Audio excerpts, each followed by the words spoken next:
उन्होंने कब्जा किया हुआ है। हमारे पास क्या है, मैं अपना उदाहरण देता हूँ। हमारा जो मेरठ का जो इलाका है, इसमें मामूली छोटी छोटी, मेरे पास पता कितनी ज़मीन है गांव में, मुश्किल से 70 गज भी ज़मीन नहीं है। ज़मीन का मतलब घर रहने की जगह। तो इनके पास कई कई हज़ार, कई कई एकड़ इतनी ज़मीनें हैं पूरी। खेत इनके, खलिहान इनके, फैक्ट्री इनकी, मिलें इनकी, पूरी इंडस्ट्री इनकी, हर तरह की इंडस्ट्रीज इनकी, सब कुछ तो इनका है। इस देश में हमारा क्या है? चिड़िया को उड़ने के लिए क्या है? आकाश है। मछली को तैरने के लिए पानी है। हम इस धरती पे पैदा हुए, हमारे लिए क्या है? हम दिहाड़ी मजदूरी करेंगे। दिहाड़ी मजदूरियों पे भी पुराने ज़माने में भी रोक लगा देते थे कि आप हमारे खेत से नहीं निकलेंगे, इसी तरह के। ये जो अत्याचार, भाई मैं कह रहा हूँ, ये सेफ्टी वाल्व है। हमारे को पूरा संसाधनों में हमारा कोई बंटवारा नहीं है, हमारा कोई हिस्सेदारी नहीं है। हमें तो आरक्षण के नाम पे सेफ्टी वॉल्व का काम किया है।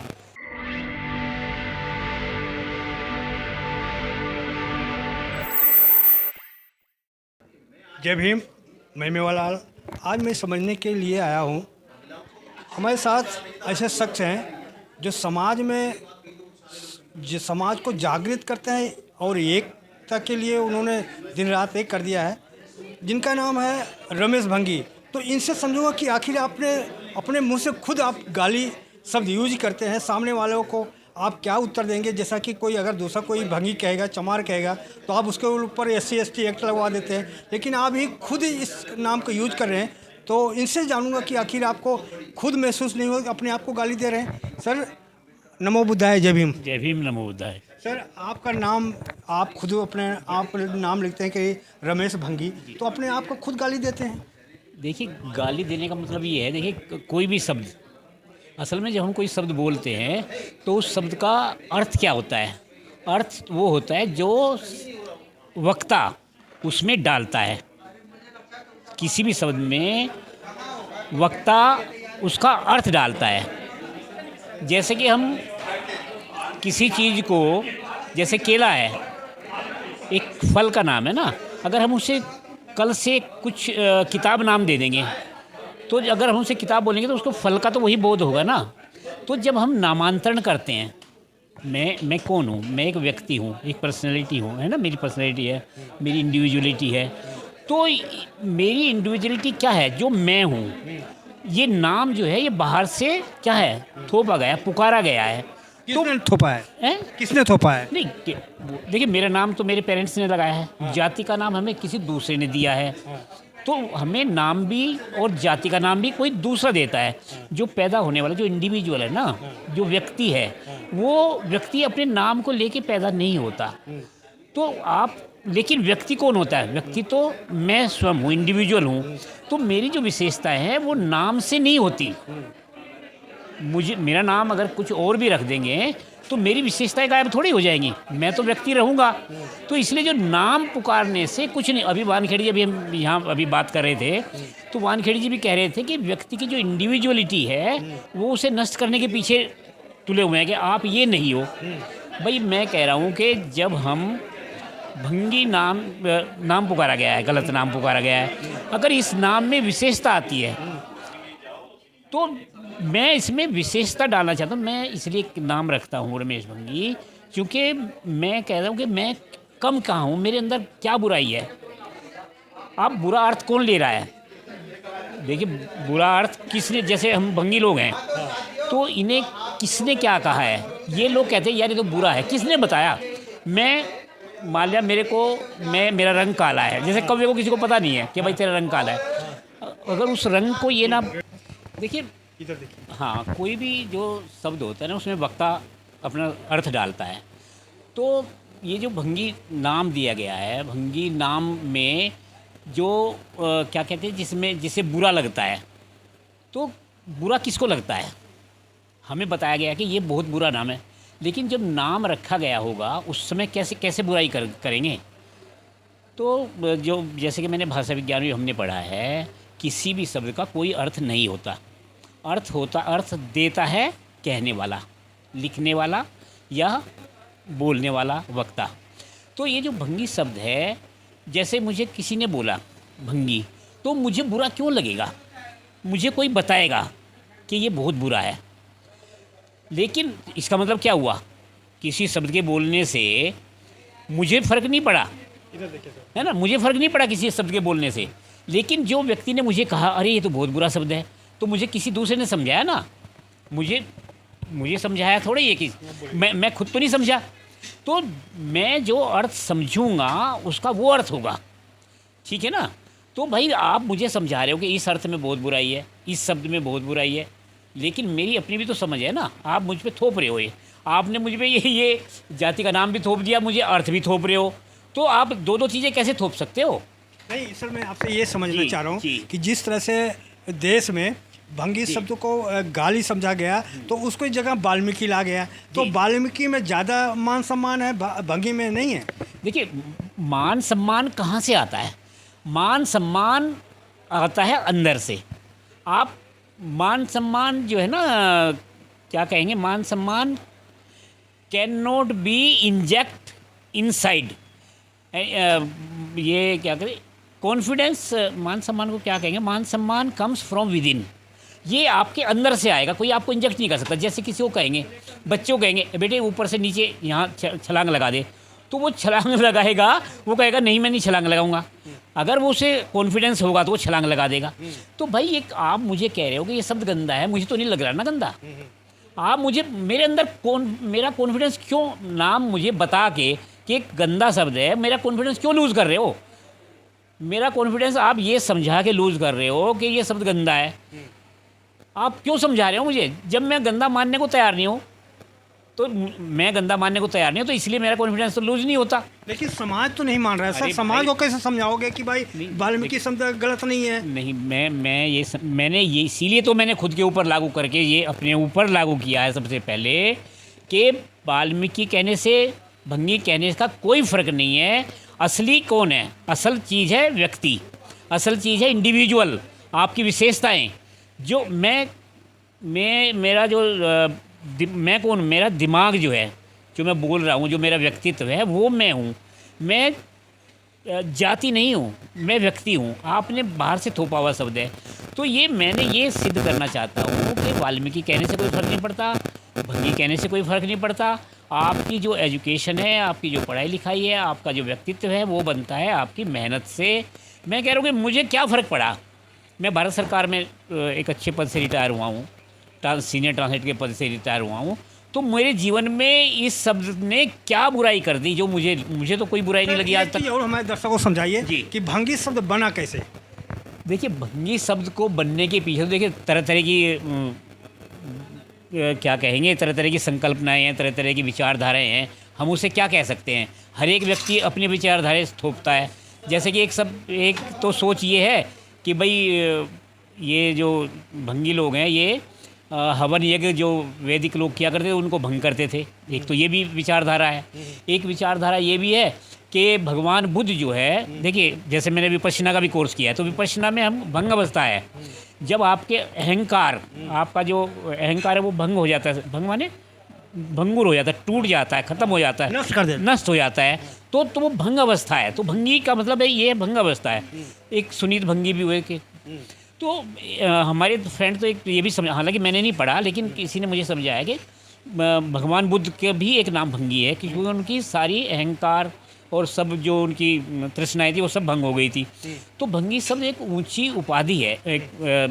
किसी ने बताया था, ये मैंने कहीं पढ़ा नहीं है, लेकिन किसी भंगी एक उपाधि है जिसके अहंकार, जिसके तृष्णाएं, जिसकी ये इच्छाएं जो भंग हो गई हों, नष्ट हो गई हों, वो भंगी है। तो देखिए, फिर मैं दोबारा से वही कह रहा हूँ कि शब्दों में अर्थ डाला जाता है। भंगी, जब मैं बता रहा हूँ कि भंगी एक उच्च कोटि का शब्द है, एक उच्च अवस्था है। आपको कह दे कि ये तो बहुत बुरा शब्द है, तो आपने उसे मान लिया। अरे भाई, जब मैं कह रहा हूँ कि ये भंगी बहुत अच्छा शब्द है, तो मेरी बात ही मानो ना, मैं तुम्हारी बात क्यों मानूँ? बाहर के लोग मुझे समझा रहे हैं कि ये बहुत गंदा शब्द है। भाई मैं कह रहा हूँ कि ये बहुत अच्छा शब्द है, तो कौन सही है? मैं सही हूँ या आप सही है? मैं कह रहा हूँ मैं सही हूँ। इससे मेरे जीवन में तो कोई मतलब गिरावट तो नहीं आई भंगी शब्द लगाने से। मैं काफ़ी दिनों से, मेरे ख्याल 2004-05 से मैं शब्द लगा रहा हूँ इसको, तो मेरे जीवन में तो कोई गिरावट नहीं आई। लिखता हूँ, पढ़ता हूँ, मेरा जीवन तो वैसा का वैसा ही है। विकास में कोई बाधा आता है? विकास में भाई मैं कह रहा हूँ किसी चीज़ के नामकरण से किसी विकास में क्या बाधा आएगी? जैसे अभी हम लोग इस LIC की बिल्डिंग में खड़े हैं, इस बिल्डिंग बनी हुई है, एक शानदार बिल्डिंग है। अगर हम इसका नामकरण बदल देंगे, इसका नाम बदल देंगे तो नाम से बिल्डिंग तो वही की वही रहेगी ना। भाई मैं बार बार कह रहा हूँ, जैसे मेरा नाम रमेश भंगी है, अगर मेरा नाम सुरेश हो जाए तो क्या मेरी पर्सनैलिटी बदल जाएगी? क्या मेरा जीवन बदल जाएगा? क्या होता है इस नामांतरणों से? आजकल जैसे कि बदल भी एक हमारे श्रीकांत, एक नाम नहीं याद आ रहा मुझे, बहुत अच्छी किताब लिखी है उन्होंने जातियों के ऊपर, कि भारत में हर जाति नाम बदलती है। ऐसा है, ये भंगी नाम नहीं बदल रही, बहुत सारी जातियाँ बदलती। लोहारों ने पांचाल रख लिया है, कुम्हारों ने प्रजापति रख लिया है, बहुत सारी, ऐसा नहीं, बड़ी बड़ी जातियों के लोग भी नाम बदलते हैं। सर, हिंदुओं में ये प्रवृत्ति है असल में। सर मैं आपसे जानना चाहता हूँ कि हमारा समाज जो है, जी। बहुजन समाज जिसको जी, कहते हैं, जी। उसमें SC ST OBC सारे आते हैं। जी। हमारा समाज जब बाहर जाता है तो अपना जाति छुपा के आता है। तो जाति छुपाने का रीज़न क्या है? क्यों अपनी जात छुपा के कोई शर्मा, वर्मा, यादव, कुर्मी आदि बन के जाता है नौकरी के लिए और रूम लेने के लिए? वो छुपाने का कारण क्या है? देखिए, एक तो ये वही बात होगी कि समाज में हमसे नफ़रत की जाती है, सामने वाला हमसे नफ़रत कर रहा है तो इसका दोषी मैं थोड़ी ही हूँ, इसका दोषी मैं तो नहीं हूँ। अगर कोई मुझसे नफ़रत कर रहा है, मैं क्या करूँ? अगर हम भारत में जन्म लिया है, हमने किसी जात में जन्म लिया है, तो इसमें मेरा क्या दोष है? तो हम तो ये चाहते हैं कि समाज को हमें जैसा मैं हूँ मुझे स्वीकार करे। अच्छा, आपका सवाल था कि लोग जाति का नाम बदलते, जाति छुपाते क्यों है? छुपाते इसीलिए है कि ताकि उनको उनसे कोई नफ़रत ना करे, उनसे उनको कमरा मिल जाए, इस तरह से मिल जाए, मजबूरी है लोगों की। लेकिन हम ये कह रहे हैं कि अगर आप खुल के रहेंगे, देखिए जब आप जाति छुपाते हो तो आप 24 घंटे आतंक में जीते हो। मैं ये कह रहा हूँ कि भारत का जातिवाद दुनिया का सबसे भयानक आतंकवाद है। आतंकवाद में तो व्यक्ति को 4-5 गोली चलाई, बम फेंका, मर गए, ख़त्म हो गए। लेकिन हम लोग तो जाति के आतंक में 24 घंटे जिंदा रहते हैं। हर वक्त डर लगा रहता है, कोई पूछ ना ले, कुछ ये ना कर ले, किसी को पता ना चल जाए। तो इस आतंक से बचने के लिए मैंने इसलिए लगा लिया कि मैं हूँ जो हूँ, ताकि मुझे इस आतंक से मुझे तो छुटकारा मिल गया। सर मुझे थोड़ा रोक रहा हूँ, सॉरी इसके लिए। मैं आपने ये भंगी जो नाम अपने आप लगा है, जब आप जानकार हो गए तब आपने लगाया कि पहले से आपने लगाया? कब लगाया? देखिए, ये नाम तो मैंने 2005 के आसपास, 2004-05 के आसपास ही लगाया है। अपने सूझबूझ से किसी कहने से नहीं लगाया? नहीं, ये मैंने बहुत सोच समझ के लगाया है। ये इसलिए सोच समझ के लगाया है क्योंकि भारत में ना व्यक्ति कितना भी पढ़ा लिखा हो जाए, कुछ भी कर ले, किसी भी पद पे पहुंच जाए, लेकिन उसकी जाति ही रहती है। अब मेरी जाति भंगी जाति है। भंगी जाति मैंने इसलिए भी लगाया है क्योंकि देखिए वाल्मीकि लोग लगाते हैं। भंगी एक ऐसा यूनिवर्सल नाम है जाति का जो पूरे भारत में एक समान जाना जाता है। भंगियों के नाम असल में कम से कम 29 जातियाँ के अलग अलग नाम। जाति तो वही है, सफाई कर्मचारी, ये सफाई करने वाले, सफाई पेशे वाले लोग, इनके जाति के नाम अलग अलग हैं। पूरे देश में अलग अलग हैं, अलग अलग प्रदेशों में अलग अलग है। उत्तर प्रदेश में ही कम से कम भी 29 नाम तो उत्तर प्रदेश में ही है। हेला है, बसोर है, और पता नहीं, मुझे याद नहीं आ रहे सब नाम, अनेक नाम हैं इनके। तो ये लेकिन भंगी नाम पूरा यूनिवर्सल, पूरे भारत में अगर भंगी कह देंगे तो एकदम से पहचाना जाएगा। वाल्मीकि जो है आंध्रा में एक अलग वाल्मीकि है। तो मैंने ये नाम इसलिए रखा ताकि यूनिवर्सली एक्सेप्टेड है ये नाम। यूनिवर्सल का मतलब पूरी दुनिया में भी हो सकता है, लेकिन पूरे भारत में ये जाना जाता है और पूरे साहित्य में। सर अगला सवाल मैं आपसे ले लेता हूँ कि जात छुपाना अपराध है या जात पूछना अपराध है? क्या इसमें आपको लगता है? देखिए, जाति पूछना अपराध है, लेकिन जाति छुपाना भी अपराध नहीं है, जाति बताना भी अपराध नहीं है। जाति पूछना अपराध इसलिए है क्योंकि हमारे संविधान में साफ साफ लिखा है कि जाति, वंश और भाषा, लिंग के आधार पर कोई भेदभाव नहीं किया जाएगा। अगर आप पूछ रहे हैं तो इसका मतलब आप भेदभाव कर रहे हैं। तो इसलिए जाति पूछना गलत है, लेकिन जाति बताना और छुपाना गलत तो नहीं है। तो ये दोनों गलत नहीं है। सर मैं आपसे जानना चाह रहा हूँ, देश में क्या दलित इस समय दबंग हो चुका है? अब उसको SC ST एक्ट की ज़रूरत नहीं है, अब आरक्षण की ज़रूरत नहीं है, वो दबंग हो चुका है? आपका मानना क्या है?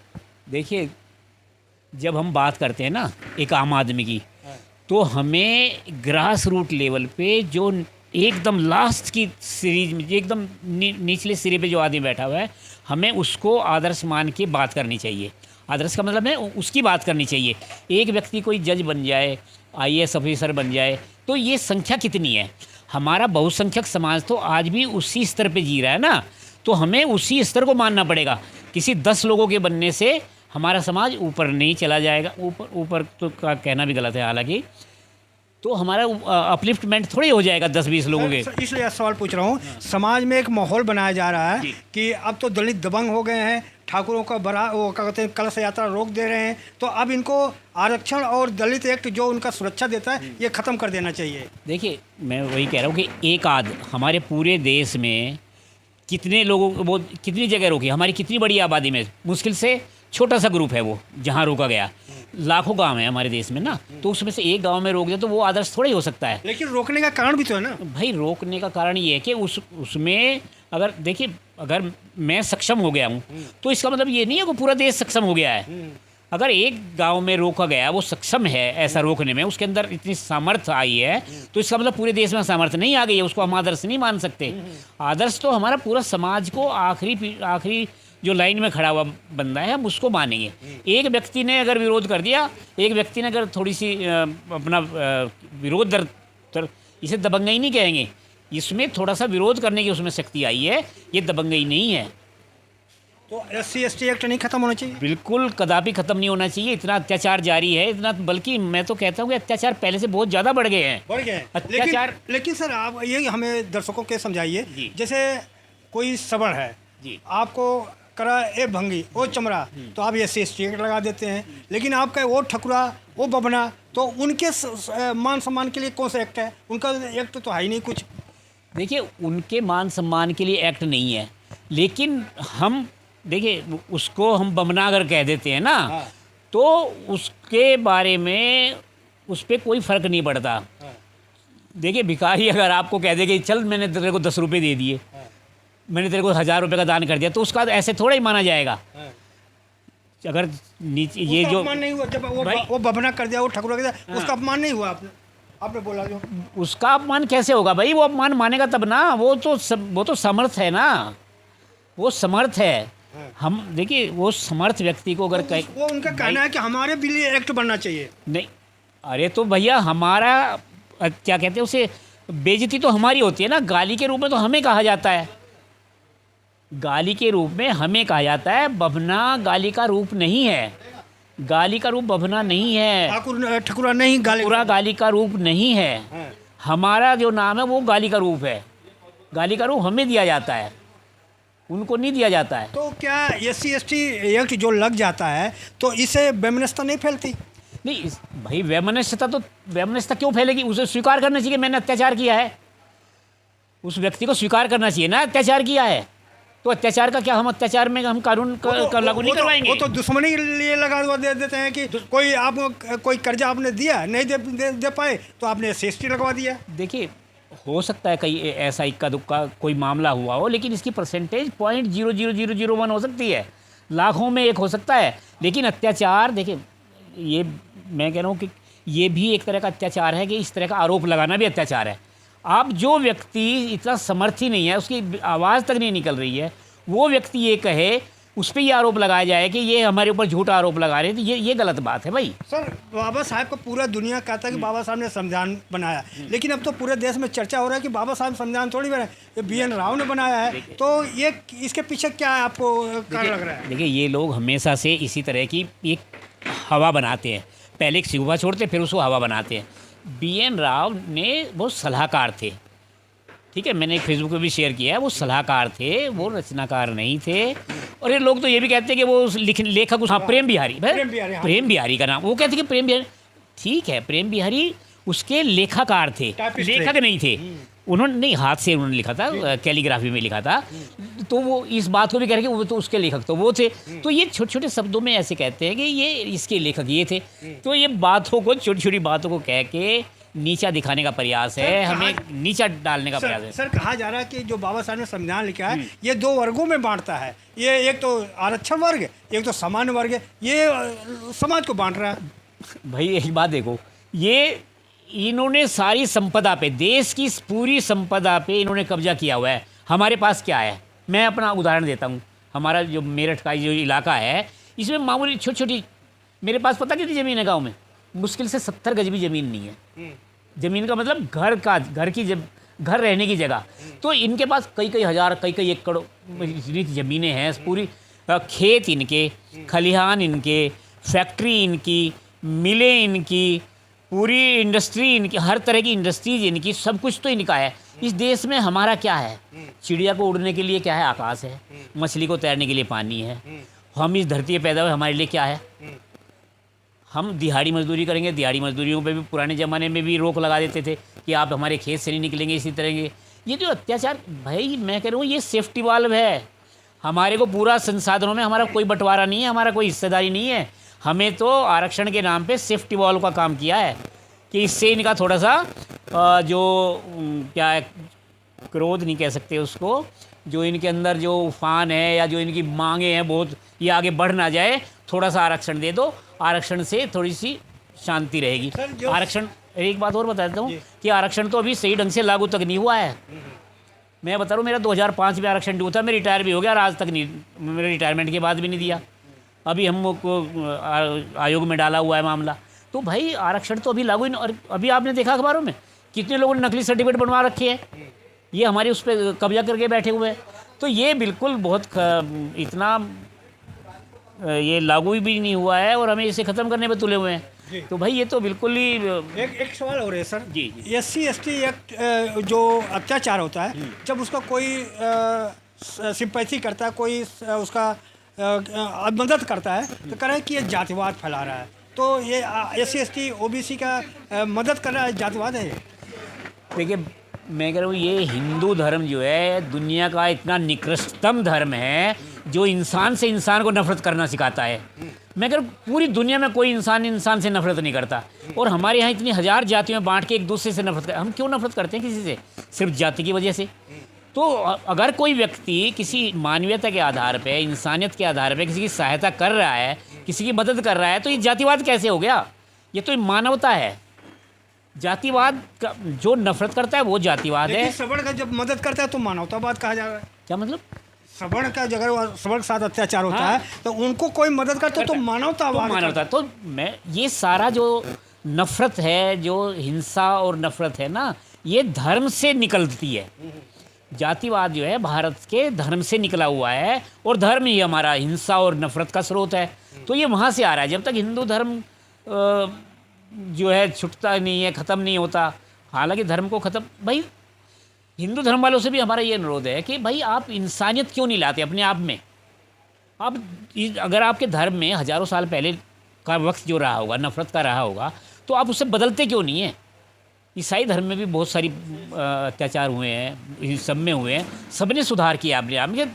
तो ये हिंदू लोग क्यों सुधार नहीं करते? अपने अपने धर्म की बुराइयां क्यों नहीं दूर करते? सर मैं कह रहा हूँ जैसे 4 वर्ण बना है, हाँ। ब्राह्मण, क्षत्रिय, वैश्य, शूद्र, तो सब अपने अपने वर्णों में काम करें ना। दूसरे का अगर वर्ण में जाओगे तो दिक्कत तक होगी ना। अभी जैसे यादव ने क्या कहते हैं कथावाचक करने ब्राह्मण बन के गए तो दिक्कत हुई। तो इसलिए जितने जो वर्ण बने हैं सब अपने अपने वर्ण में काम करें, कोई दिक्कत नहीं आएगी। तो भैया देखिए, संसार जो है वो गतिमान है, आगे बढ़ता है, दुनिया आगे बढ़ती है। ब्रह्मांड जो है बैलूनिंग यूनिवर्स से लगातार फैलता जा रहा है। तो आप ऐसे थोड़ा ही कर सकते कि दुनिया को फिर वापसी ले जाएंगे, आप पूरा पहले वर्णों में ले जाएंगे। आप कैसे ले जा सकते हैं? वर्ण की क्या एग्जिस्टेंस कहाँ है वर्ण की भाई? आप कैसे उसे लाएंगे वर्ण को? ये तो एकदम गलत बात है। ऐसे नहीं कर सकते।